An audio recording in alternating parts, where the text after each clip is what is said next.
The stench hit them first, rancid, wet, and heavy with the weight of forgotten years. It seeped through the seams of their masks and clung to their skin as they pushed deeper into the bowels of the old slaughterhouse. "Jesus, it smells like death down here," muttered Rick Navarro, one of the two state health inspectors. His flashlight beam sliced through the darkness, revealing walls mottled with decay and streaked with something black and oily. His partner, Louise Carter, swallowed hard and scanned the room. "They were supposed to demolish this place last year. I don't even know why we're doing this now." "New property owners," Rick said. "Insurance requires a final inspection before the teardown." They stepped around a rusted meat hook that swayed gently on its chain, though there was no wind.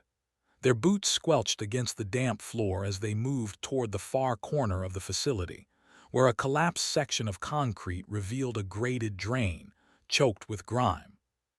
Louise was about to turn back when her flashlight caught something, a seam, barely visible beneath the grate. "Rick, there's something here." They crouched, prying away the metal covering. Beneath the layers of sludge and debris was a hatch, steel, bolted, and incongruous with the rest of the building's age. Rick knelt, tapping it with the back of his flashlight. "Huh, that's new, or newer."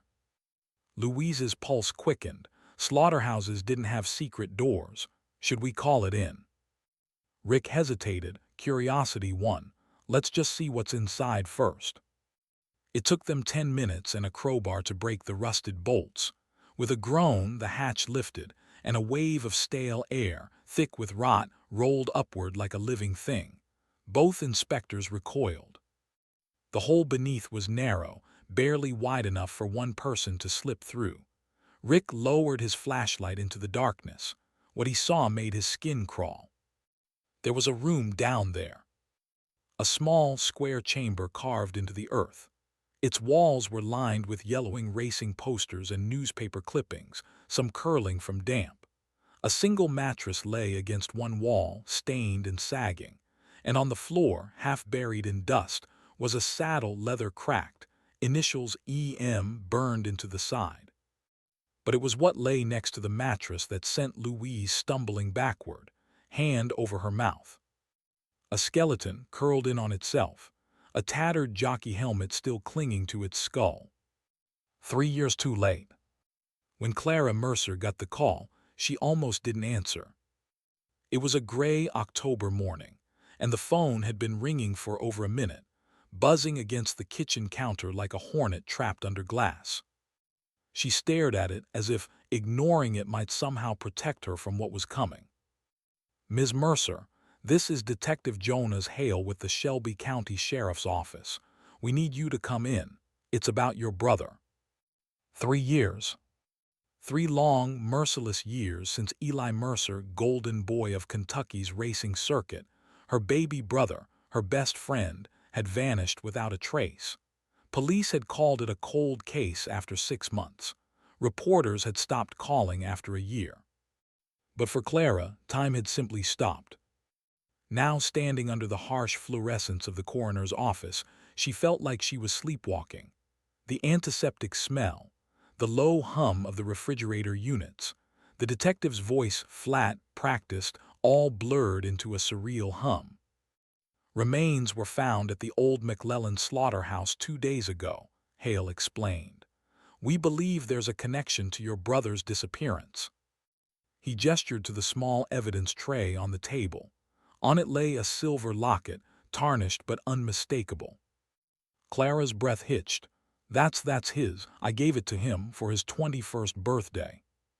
The coroner cleared his throat. "We found it near the remains." Clara stared through the glass window into the adjoining lab. The skeletal remains lay on a stainless steel table, arranged with clinical precision. There wasn't much left, just bones, brittle and yellowed with age, but the sight hollowed her out. Her knees buckled, and she gripped the doorframe to stay upright. "So it's him," she whispered. "It's Eli." Detective Hale's expression didn't change. If anything, it hardened. "We're not certain." Clara blinked. "What?" "The bones are being tested," he said carefully. but preliminary analysis suggests they belong to someone much older. Late 40s, maybe 50s.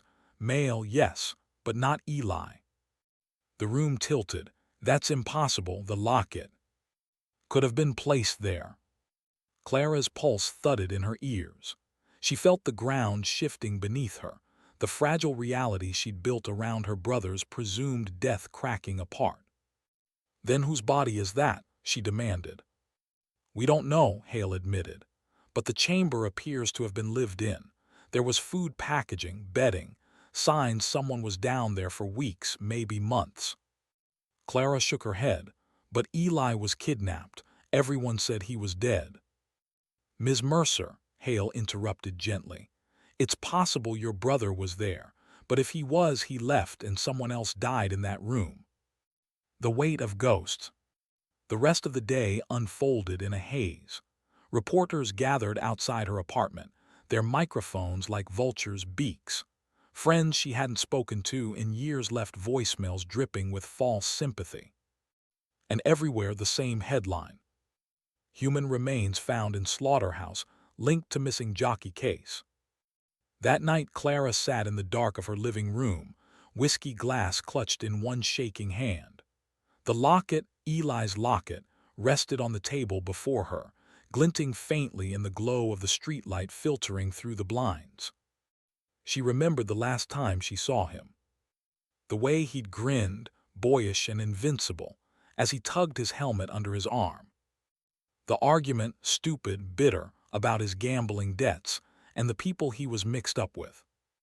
The words she'd spat in anger: "If you keep going down this road, don't expect me to come looking for you." And then he was gone. Now, 3 years later, a corpse lay rotting in a hidden room beneath a slaughterhouse, wrapped in the remnants of Eli's life, but not Eli himself. Somewhere deep inside her, a thought began to stir, a dangerous, impossible thought she had buried long ago. What if he's still alive? Detective Hale called 2 days later. "Preliminary DNA results are in," he said. "The remains belong to a man named George Rennick. He was a stable hand who disappeared in 1998. Clara's heart pounded. "Then what does this have to do with Eli?" "That's what we're trying to find out. But there's one more thing," his voice lowered. "The room, it wasn't just a hiding place. It was locked from the outside. Whoever lived there wasn't there by choice." Clara gripped the phone tighter. "You think he was held there?" "We think multiple people were." Silence stretched between them. "Ms. Mercer," Hale said finally, "I need you to prepare yourself. We're not just dealing with one missing person anymore. That slaughterhouse might be the tip of something much, much bigger." Clara hung up the phone and stared at the locket in her hand. It felt heavier now, like a key to a door she wasn't sure she wanted to open. But she knew one thing with absolute certainty. If Eli had been trapped in that place, if he'd been taken against his will, someone had done this, and she was going to find them. The sound of hooves thundered against the damp Kentucky soil, each strike like a heartbeat on the edge of breaking. Clara remembered that day with perfect, painful clarity, May 4th, 2001, the last time she ever saw her brother. Eli Mercer was more alive than anyone she'd ever known. 24, wiry and fearless, he rode horses the way most people breathed, instinctively, effortlessly, as though he and the animal were one. That morning he had been at the track before dawn, warming up Midnight Sweep, a colt that bookies were calling the next Derby legend. She watched him from the rail, clutching a cup of coffee gone cold. When he saw her, he waved, the grin under his helmet boyish and proud. "Tell me he's not beautiful," he called out, patting the horse's neck. Clara smiled despite herself. "The horse or you?" "Both, obviously." It was an ordinary moment, a throwaway joke, and yet it replayed in her mind every night since, because 6 hours later, Eli was gone. The night everything ended. The fight started small, a worry, a question, the way it always did. "Vic Delane isn't your friend, Eli," Clara said that afternoon, following him into the stables. "He's a shark, and if he's offering you money, it's because he's planning to bite." Eli's hands were trembling slightly as he brushed down Midnight's sweep. "I know what I'm doing." "No, you don't. I've seen the kind of people he deals with, fixing races, laundering money." "Enough, Clara." His voice cracked like a whip. "You don't get it. This is my shot, our shot. I win the derby, we're set. I'm not backing out because you're scared." "It's not fear," she hissed. "It's survival." For a moment he just stared at her, his face a mask of stubborn resolve. Then he tossed the brush into the bucket and started toward the exit. "Eli," she called after him, "if you go down this road, don't expect me to come looking for you." The words burned coming out. They were meant as a warning, but they were the last thing she ever said to him. By nightfall, Eli Mercer, top contender for the Kentucky Derby, darling of the press, and the only family Clara truly cared about, had vanished without a trace. 2004, the search rekindled. 3 years later, Clara stood outside the Shelby County Sheriff's office, her breath fogging in the crisp autumn air.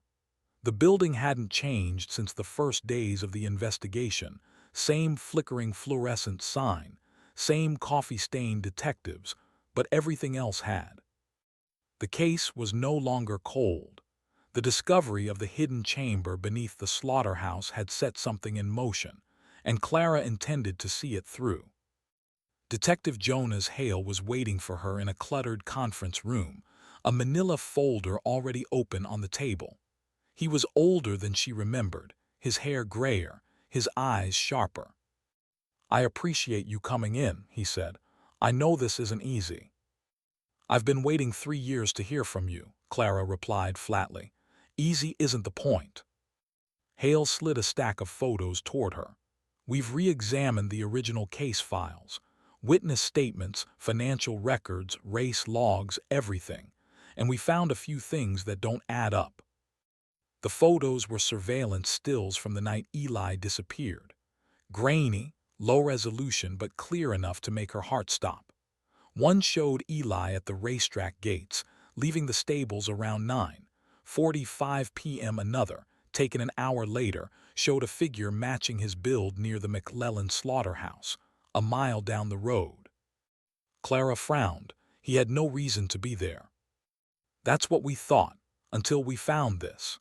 Hale pulled another photo from the folder, this one older, taken from a glossy racing magazine. Eli stood beside a tall man in a tailored suit, hand extended for a handshake.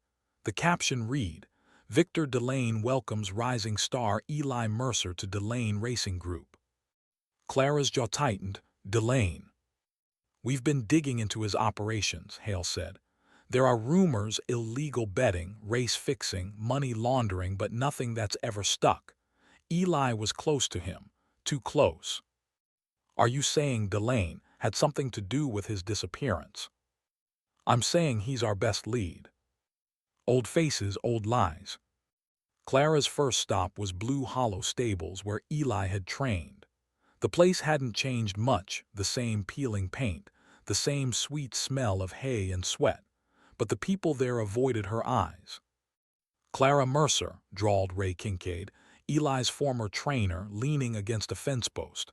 "Didn't think I'd see you here again." "I'm asking about Eli," she said.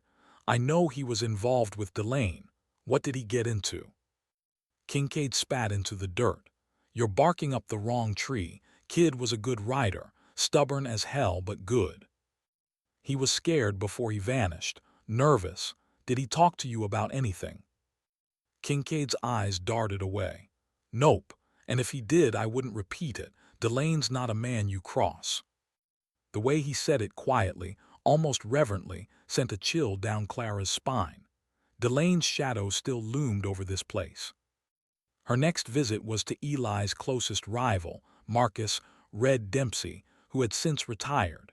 He poured 2 glasses of bourbon and watched her over the rim. "Eli was getting too close to something," he said. "I told him to back off, but he wouldn't listen." "Too close to what?" Red shrugged.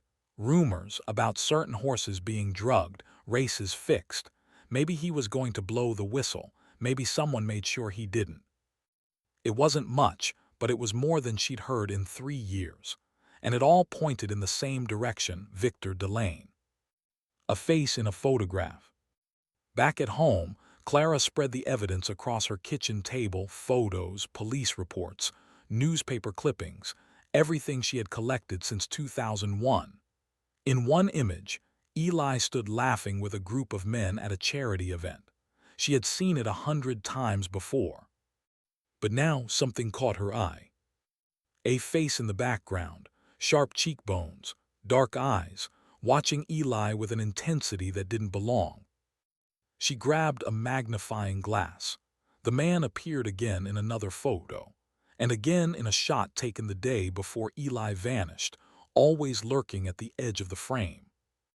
Whoever he wasn't a bystander. She scanned the name tags on the men near him. One bore a logo she didn't recognize, a stylized horseshoe inside a diamond. She scribbled it down, heart racing. It wasn't much, but it was a thread. The first twist. 2 days later, Detective Hale called again. "I have something you need to see," he said. "A witness just came forward." The man was old and frail, with nicotine-stained fingers and eyes that wouldn't stop darting toward the door. He introduced himself as Howard Lang, a former groundskeeper at Delane's private racetrack. "I saw him," Lang rasped. "The Mercer boy, 6 months after they said he was gone." Clara felt the blood drain from her face. "That's impossible." "He was alive," Lang insisted. "Riding, not for the public, for private races. High rollers, people who don't ask questions." "Where?" Clara demanded. Lang's hands shook. "Delane's property, underground track. They keep it hidden, not supposed to talk about it." Hale leaned forward. "Why are you telling us now?" "Because they're watching me," Lang whispered. "Because I can't sleep. Because he was screaming for help and I did nothing." The deepening mystery. That night Clara couldn't sleep. The man's words played over and over in her head. "I saw him, 6 months later." If Eli had been alive in 2002, why hadn't he come home? Was he trapped, hiding, working with someone, or worse, had he become part of something darker? One thing was certain: the case was no longer about a disappearance. It was about a conspiracy.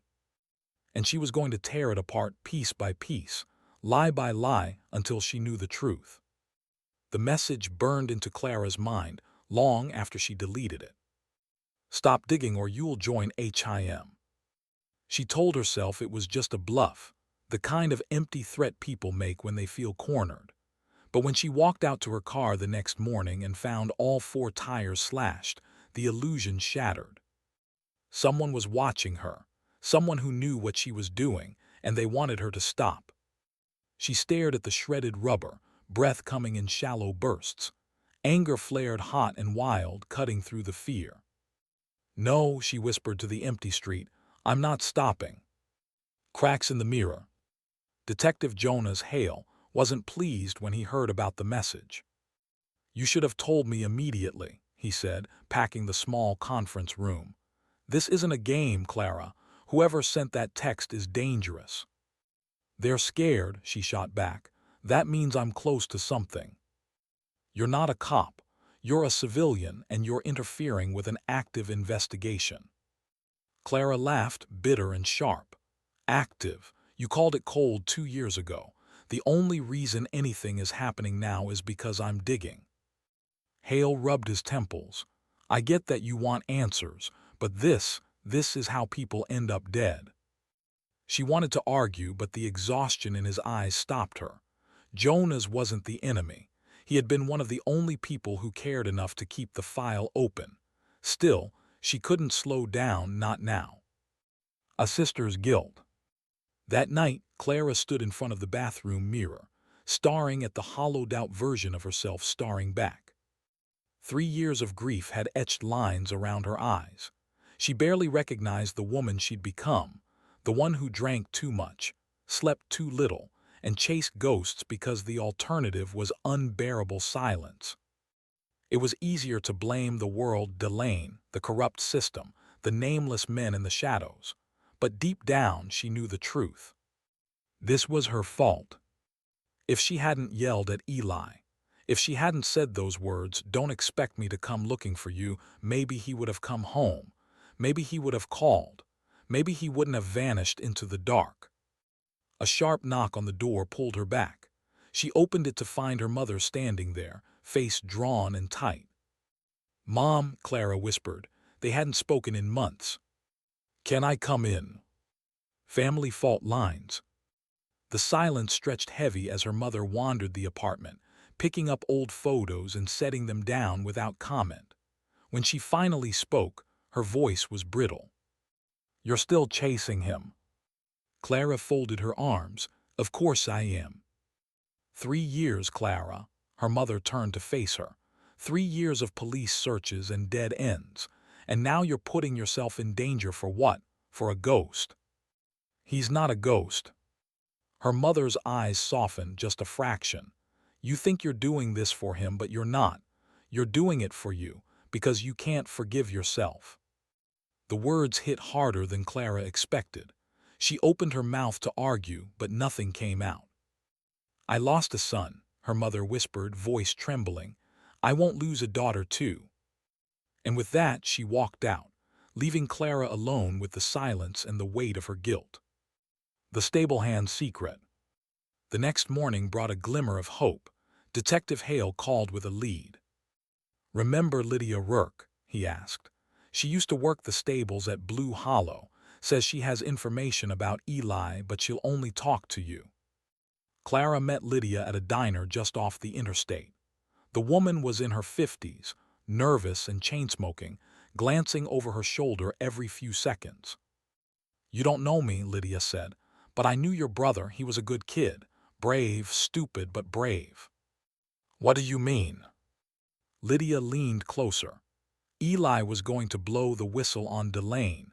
He'd been collecting evidence, photos, documents, recordings. "He told me if anything happened to him, I should tell someone, but I was too scared." "Scared of what?"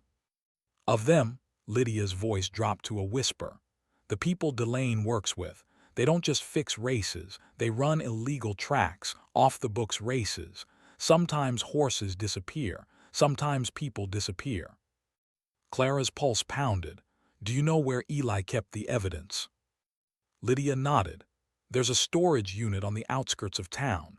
Unit 14C, that's all I know." Breaking point.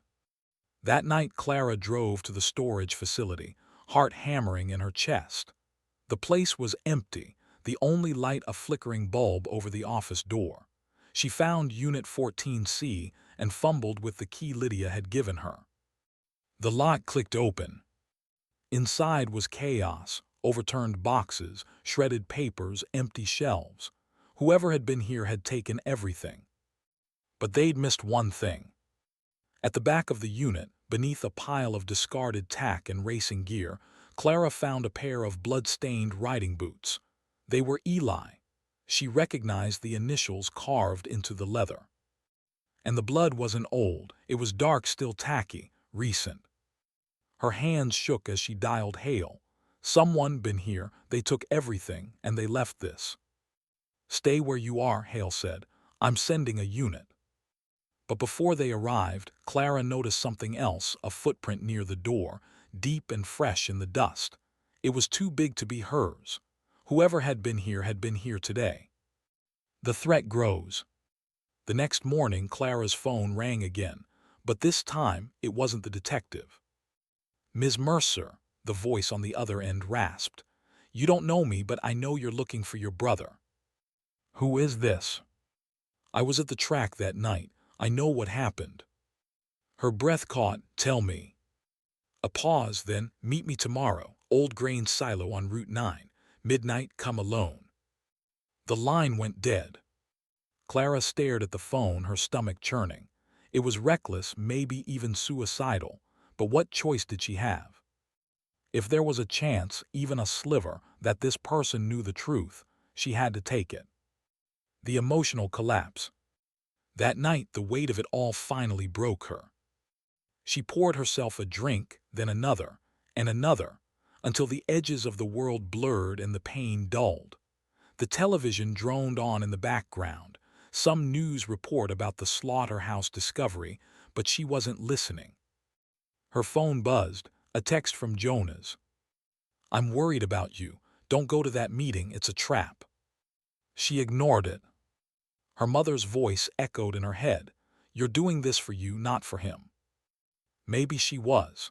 Maybe this wasn't about Eli anymore. Maybe it was about redemption, about proving she wasn't the reason he disappeared. She stumbled to the window and stared out into the night. Somewhere out there, Eli was either dead or alive, and the difference between those two things was the only reason she was still breathing. The night air was heavy with rain and secrets as Clara parked a few blocks from the grain silo. Midnight was an hour away, but she'd been unable to sit still at home. Every shadow felt like a threat, every passing car a pair of eyes watching her. She told herself this was stupid, that she was walking into a trap, but her feet kept moving anyway. If there was a chance Eli was alive, even the slimmest chance, she would take it. The silo loomed like a ghost in the darkness, its rusted frame silhouetted against the thin moonlight. Clara's heart pounded as she stepped inside, her flashlight beam cutting through the dust. The silence was deafening. Empty beer bottles and broken machinery littered the floor, but there was no sign of anyone waiting for her. She checked her phone. 12:04 a.m. Had she been lured here for nothing? Then she heard it, the faint scrape of a boot on concrete. "Who's there?" she called, voice shaking despite her effort to sound brave. A man stepped out from behind a pillar, late 40s, gaunt, with a scar running from his temple to his jaw. His eyes darted nervously to the door. "You came alone?" "Yes," Clara lied. "Good, then listen carefully. I don't have much time." "Who are you?" she demanded. "Someone who used to work for Delane. Someone who saw what he did to your brother." Clara's breath caught. "You saw Eli?" "I saw them take him," the man whispered. "He found out about the races, the ones that never make the papers, private events, big money. If a jockey talks, they disappear. Some get paid to keep quiet. Others," his voice trailed off, eyes dropping to the floor, "others end up in places like that slaughterhouse." Clara's chest tightened. "Then he's dead." The man shook his head. "No, he was alive when they moved him. That was in 2002. "Moved him where?" "I don't know. I was transferred after that. But I do know this: he was collecting evidence. Documents, photos, recordings. He hid them somewhere. If you find that evidence, you'll find him." Before she could ask more, the sound of footsteps echoed outside. The man's eyes widened with fear. "They followed me." "Who?" But he didn't answer. He shoved a folded piece of paper into her hand. "Storage facility. Locker 18B, that's all I can give you." Then he ran. By the time Clara reached the door, headlights were sweeping across the lot. A black SUV screeched to a halt. Two men in dark clothes jumped out. Gunmetal glinted under the pale moonlight. She bolted through a side door, sprinting into the rain. Shouts rang out behind her. A gunshot cracked through the night too close, and she dove behind a stack of crates, heart hammering. Another shot. Then silence. When she finally dared to look back, the SUV was gone. So was the man. The next morning, Clara brought the paper to Detective Hale. He was furious she'd gone to the meeting alone, but his anger faded when he saw the address. "We'll get a warrant," he said. "This could be something."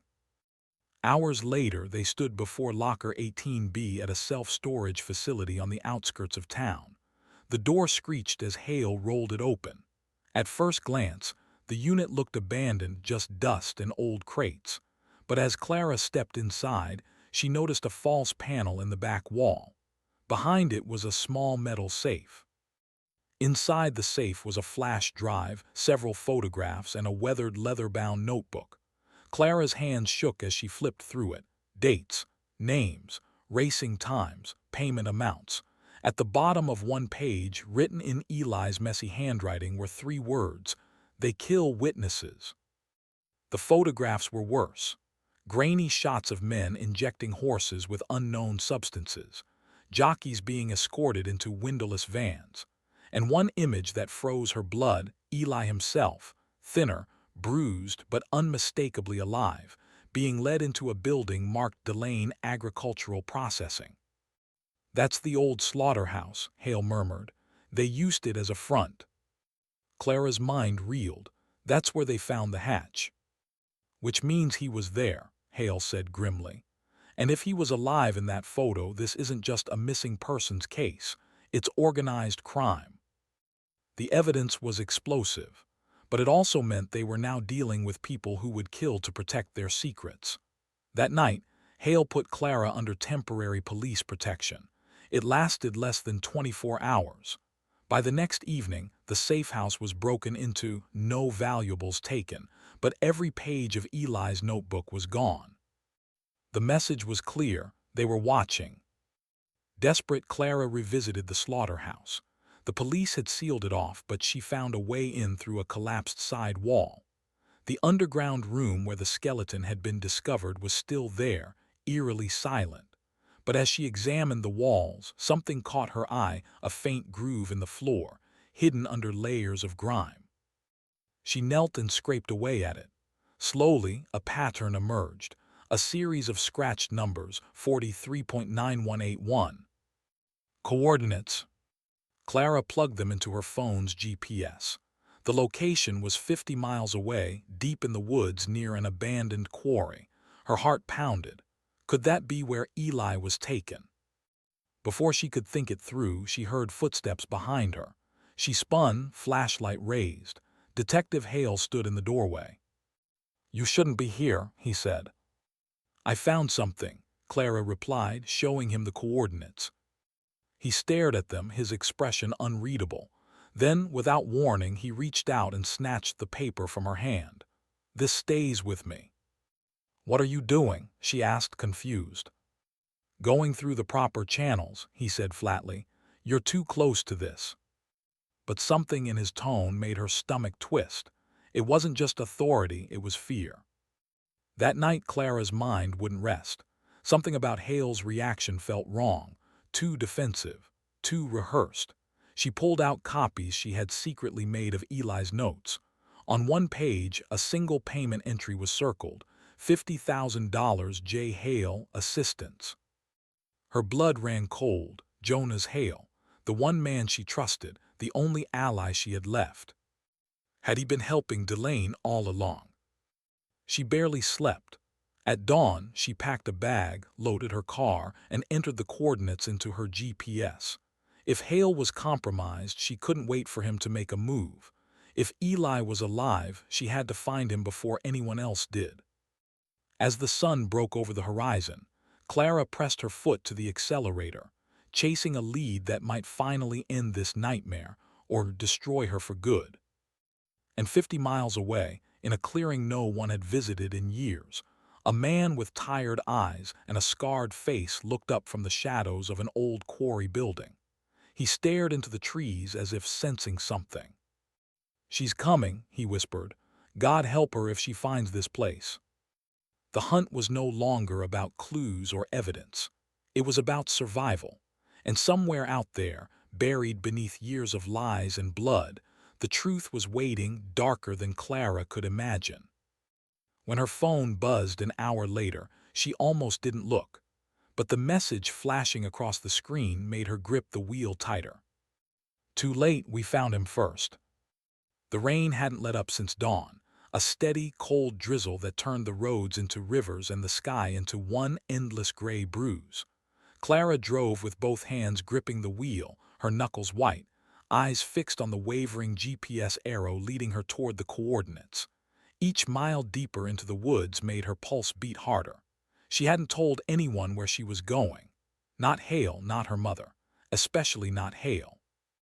If the note in Eli's ledger was true, if he'd paid Hale off, then Clara was completely alone. The last stretch of road was barely a road at all, just a dirt track choked with weeds and the twisted skeletons of trees. Her tires skidded over mud, and twice she nearly turned back. But then the trees parted and she saw it.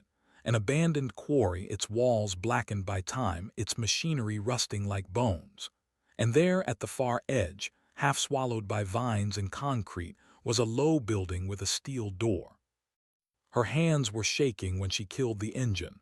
The silence pressed down on her, heavy and absolute. She took a deep breath and stepped out into the rain. The building's door was unlocked. Inside, the air smelled of oil and dust and something else, something acrid and chemical that made her throat tighten. It looked like a storage facility. Metal shelving, broken equipment, stacks of crates. But someone had been here recently. A thermos sat on a workbench. A cigarette still smoldered in an ashtray. "Hello," she called. Her voice echoed back, hollow and thin. No answer. She crept deeper into the building. Most of the crates were empty, but one was half open. Inside were syringes, labels written in Russian, and rows of sealed vials. She snapped a photo and slipped one of the labels into her pocket. As she turned, her foot caught on something. A chain. She followed it with her flashlight to a heavy metal door bolted shut from the outside. Her heart stopped. Someone had been locked in here. She hesitated only a second before pulling the bolt free. The door groaned open. The room beyond was small and dark. A single cot, a bucket, chains anchored into the wall, the stench of sweat and blood. And scratched into the concrete over and over, "Help me." Clara stumbled back, bile rising in her throat. Eli had been here. She knew it as surely as she knew her own name. But the room was empty now. Empty except for a crumpled piece of paper wedged under the cot. It was a photograph. Eli again, older this time, hair longer, face gaunt but alive. The date printed in the corner, March 2003. He had survived a full 2 years after he vanished. A noise snapped her back, the faint creak of a floorboard behind her. She spun around. A man stepped out from the shadows, tall and broad, a pistol in his hand. "Ms. Mercer," he said calmly, "you shouldn't be here." "Where is he?" she demanded, her voice breaking. "Where's Eli?" The man smiled faintly. "That's complicated." She took a step forward. "Answer me." "Your brother made choices," the man said. "Bad ones. He tried to expose people who are far more powerful than you realize, and now you're making the same mistake." "Is he alive?" The silence that followed was worse than any answer. He raised the gun slightly. "Walk away. You keep pushing and you'll end up just like him." Before she could react, another voice cut through the room. "Put it down." Detective Hale stepped into view, his own weapon drawn. For a brief, dizzying moment, Clara didn't know who to fear more. "Hale," she whispered, "what are you doing here?" "Saving your life," he said, eyes locked on the man. "Drop the weapon." But the man didn't move. His gaze flicked to Hale. "You shouldn't be here either, Jonas. You know the deal." Clara's stomach dropped. "You know him." Hale's jaw tightened. "I know of him. He's a fixer, clean-up man for Delane's organization." "Then you're part of this," Clara hissed. "You took their money." "It's not what you think," Hale said quickly. "I was undercover trying to build a case. I couldn't tell you." "Liar," the man spat. "You were bought like the rest of them." The next moments blurred together, a flash of movement, a gunshot, the sound of glass shattering. Clara dove to the ground, ears ringing. When she looked up, the man was gone and Hale was clutching his arm, blood seeping through his sleeve. "Come on," he grunted. "We have to go now." They stumbled out into the rain and back to Clara's car. Hale slumped into the passenger seat, pale and sweating. She started the engine, her mind racing faster than the wipers. "Why didn't you tell me?" she shouted over the roar of the storm. "Because I didn't want you involved," he said through clenched teeth. "You're in over your head." "You think I care about that now? Eli was here, he's alive." "Maybe," Hale said. "But if he is, he's not the same person anymore. People don't come back from what they've been through in places like this." Clara's hands tightened on the wheel. Then I'll find him before they kill him. Back in town, Hale was taken to the hospital under police protection, but Clara didn't go home. She couldn't. Instead, she drove to Lydia Rourke's small apartment, the woman who'd first told her about the evidence. The door was unlocked. The lights were off. The smell hit her before she saw the body. Lydia was slumped against the kitchen counter, eyes wide open, a thin red line across her throat. Blood pooled beneath her like a dark halo. Clara's scream caught in her throat. On the table beside Lydia's body was a note, written in the same handwriting as the messages she'd been receiving. "You were warned. Next time it's HIM." Clara's legs buckled. She grabbed the edge of the counter to stay upright, her breath shallow and shaking. They were killing anyone who talked. They were closing in. But buried beneath the horror, deeper than the fear, was something colder: rage. Whoever these people were, they had stolen Eli, broken him, and now they were erasing anyone who could expose them. Not anymore. She drove home before dawn, soaked and shaking, her clothes still spattered with Lydia's blood. On her kitchen table lay the photos from the quarry: Eli in chains, Eli alive. She spread them out and stared at them until the first light of morning crept through the blinds. "Hold on," she whispered to the empty room. "I'm coming." Her phone buzzed, a message, just one line. "Tomorrow, midnight, Derby Downs, final race." She knew it wasn't a race. It was a summons, and it would be the most dangerous night of her life. Clara didn't sleep that night. She sat in a hard plastic chair beside Eli's hospital bed, watching the rise and fall of his chest, counting each breath like it might stop if she didn't. The doctors said he was dehydrated, undernourished, and suffering from multiple untreated injuries, but he was alive.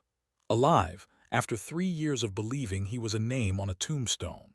Alive, after nightmares of bodies in dark rooms and screams she could never silence. But the words on that final message wouldn't leave her head. He was just a pawn. Every instinct in her body told her the truth. Delane had been a monster, but he hadn't been the monster. There was someone else above him pulling the strings, and whoever they were, they hadn't lost. They were regrouping. By morning, Eli was awake. His voice was raw and fragile, but his eyes were clearer. "You shouldn't have come for me," he said when she tried to help him sip water. "Then you don't know me at all." He gave a faint, broken laugh. "I didn't want you caught up in this. I thought if I disappeared, they'd stop looking." "They didn't stop." She leaned forward, gripping his hand. "They killed people: Eli, Lydia, others. They sent men after me. This goes deeper than Delane." He turned his head away. "I know." Clara's heart stuttered. "What do you mean?" "There's someone else. A name they never said out loud. Everyone called him the broker. He finances everything: the illegal races, the drugging, the disappearances. Delane was just his manager." Eli's eyes grew distant. "The broker decides who rides, who vanishes, who lives. I tried to find out who he was, but anyone who asked questions ended up dead." "Then we find him," Clara said, "together." The days that followed were a blur of interviews, debriefings, and press conferences. The FBI swarmed the racetrack. Bodies were exhumed. Shell companies were traced back to shell companies. Delane's empire began to crumble. And through it all, Clara stood at the center of the storm, part witness, part whistleblower, part sister clawing for justice. But the deeper investigators dug, the more they hit walls. Money trails vanished into offshore accounts. Witnesses recanted. Records were wiped. And one by one, every lead pointing to the broker went cold. One night as they walked the hospital corridors, Eli stopped abruptly and pressed his forehead against the wall. "You don't get it, Clara. You think Delane was evil. The broker doesn't make mistakes. He's untouchable." "No one's untouchable," she said. He turned, and for the first time she saw real fear in his eyes. "He's already watching us." It happened 3 days later. They were leaving the federal building after another round of questioning when Clara noticed the same black sedan from Derby Downs parked across the street. It followed them all the way back to Eli's safe house. That night, the power cut out for exactly 7 minutes. When it came back, the lock on the front door had been tampered with, and a single playing card sat on the kitchen counter, the King of Spades. "Message," Hale asked when they showed him the card. "Warning," Eli whispered. "That's how they mark their targets." Security was doubled. Surveillance was increased. But Clara could feel it, the noose tightening. Every time she stepped outside, she scanned rooftops and alleyways. Every unknown number on her phone made her chest seize. And every night, she woke from dreams of Eli being dragged back into the dark. 2 weeks after Darby Downs, the case hit a wall. The FBI couldn't link any of the new evidence to the broker. Witnesses vanished. The DA refused to press further without stronger proof. Hale came to see Clara and Eli late one evening, exhaustion carved into his face. "They're burying it," he said quietly. "They'll take Delane's associates to trial, but the rest, they're walking away." Clara felt the room tilt. "What do you mean, walking away?" "Too much money, too many politicians involved. The higher-ups don't want a scandal that touches the racing board, the investors, the state house. They're going to close the case." Eli laughed, a hollow, bitter sound. "I gave them everything. I nearly died for it." "I'm sorry," Hale said. "I really am." Clara stared out the window, watching rain streak the glass. Then she turned back to Hale, her voice cold and steady. "Then we'll find him ourselves." The plan began quietly. Clara combed through every file, every photo, every note Eli had managed to smuggle out during his captivity. They cross-referenced financial records, offshore accounts, racing contracts. Patterns emerged, strange payments routed through a defunct veterinary company, shell corporations that appeared and vanished overnight. One name kept surfacing: Black Hollow Logistics. On paper, it was a horse transport company based in Chicago. In reality, it was a phantom, no drivers, no trucks, no staff. Just money moving through it like blood through a vein. "This is him," Clara said one night, hunched over the kitchen table. "This is how he launders the profits."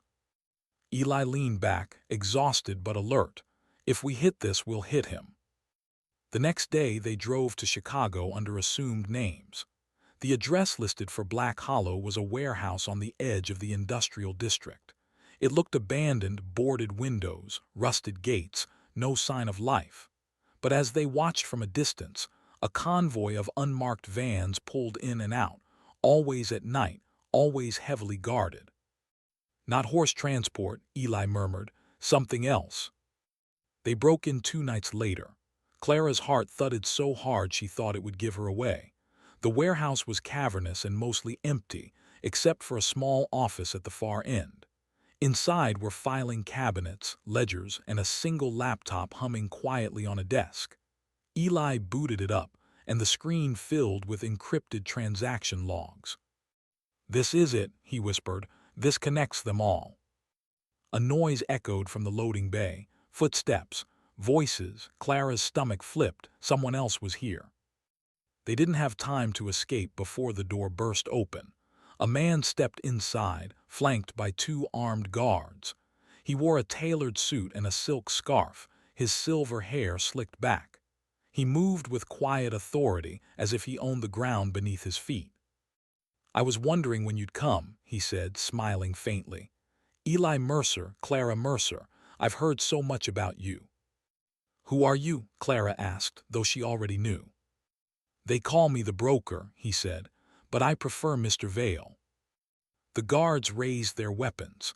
Vale gestured for them to lower them. "I don't want blood on the floor tonight.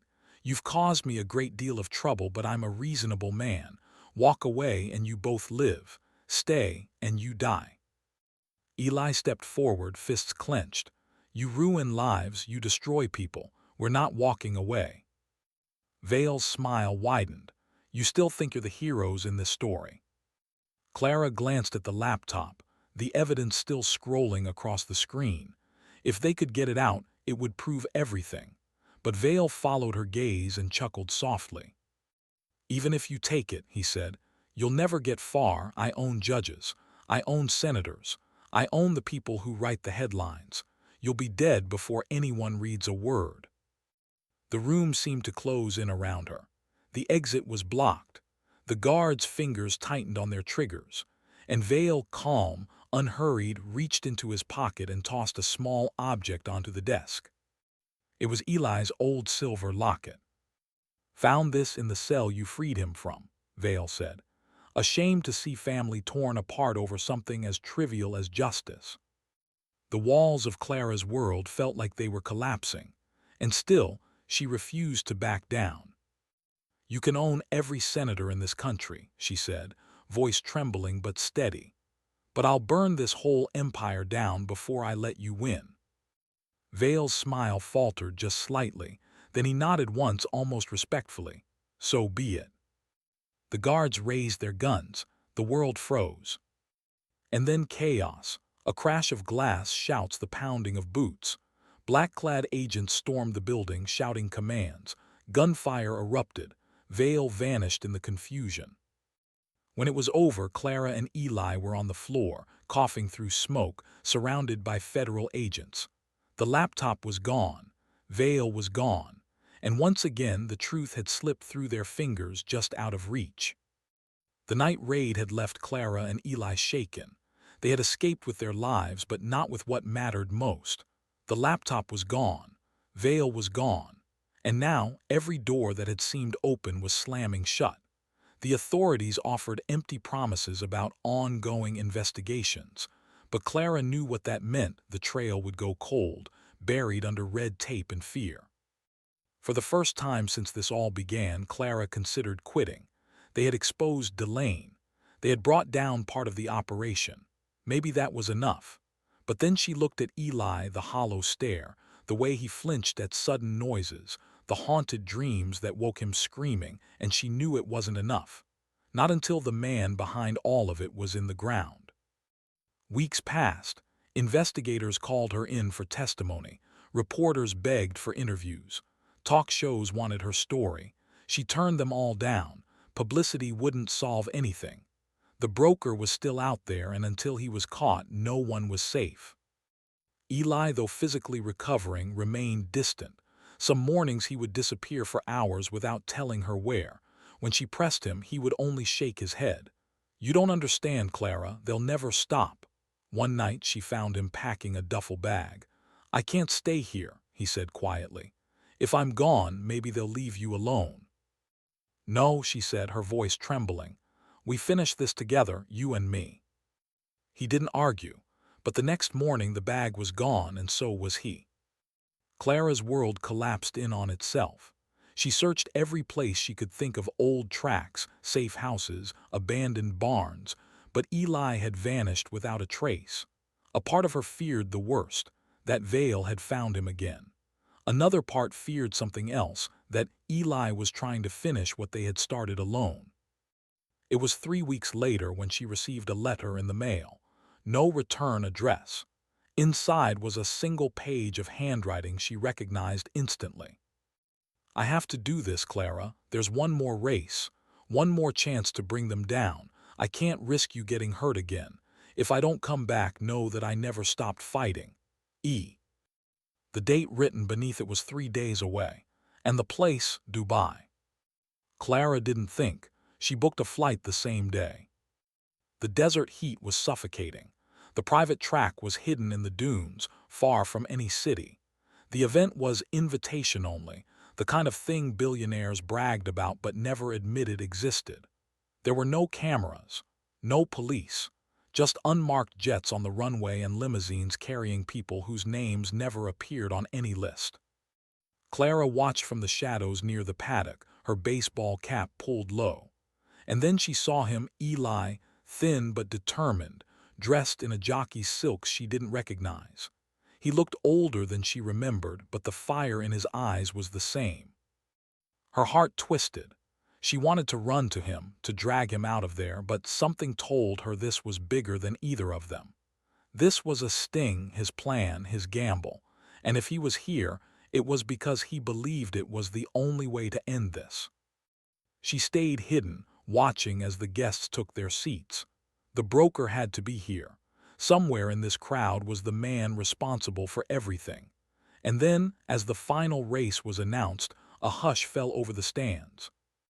A man stepped into the VIP box above the track. No guards, no entourage, just a simple linen suit and a cane carved from dark wood. Clara recognized him instantly.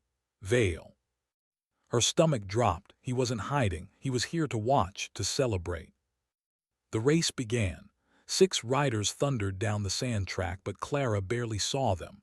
Her eyes were locked on Eli. He wasn't riding to win, she could tell. He was steering his horse toward the far end of the track, toward the observation box, toward Vale. And then it happened. Eli pulled hard on the reins, sending the horse skidding sideways, throwing up a wall of sand and chaos. He leapt from the saddle and ran not away but toward the stands. Security shouted, weapons drawn. Eli vaulted the railing and tackled Vale to the ground.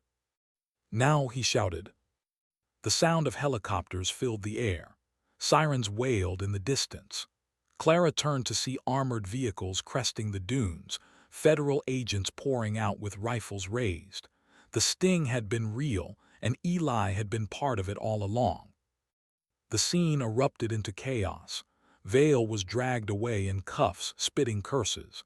Several high-profile attendees were detained. Documents and hard drives were seized from the VIP lounge. For the first time, it felt like the end might actually be in sight. But victory tasted hollow. Eli was taken away too in handcuffs for his role in the illegal races. Clara tried to reach him, but agents blocked her path. "He's cooperating," one told her. "If what he gave us checks out, he'll walk." 3 months later, she sat on a courthouse bench as Vale was sentenced to life without parole. His empire collapsed, his fortune seized, his name erased from the racing world. And Eli, scarred but free, walked out of a federal holding cell into the sunlight. They didn't speak for a long time. There was too much pain, too much history between them. But one afternoon they met at the old racetrack where it all began. The grandstands were empty. The track was overgrown, but the silence was peaceful now, not ominous. "You did it," Clara said softly. "We did it," Eli corrected. They stood side by side, watching the wind push dust across the forgotten finish line. "What now?" she asked. He smiled faintly. "We live." And for the first time in years, Clara allowed herself to believe it. The shadows of the past still clung to them. They always would, but they were free. Not just from Vale, not just from the lies, but from the weight of what had been stolen from them. Weeks later, a letter arrived at Clara's apartment.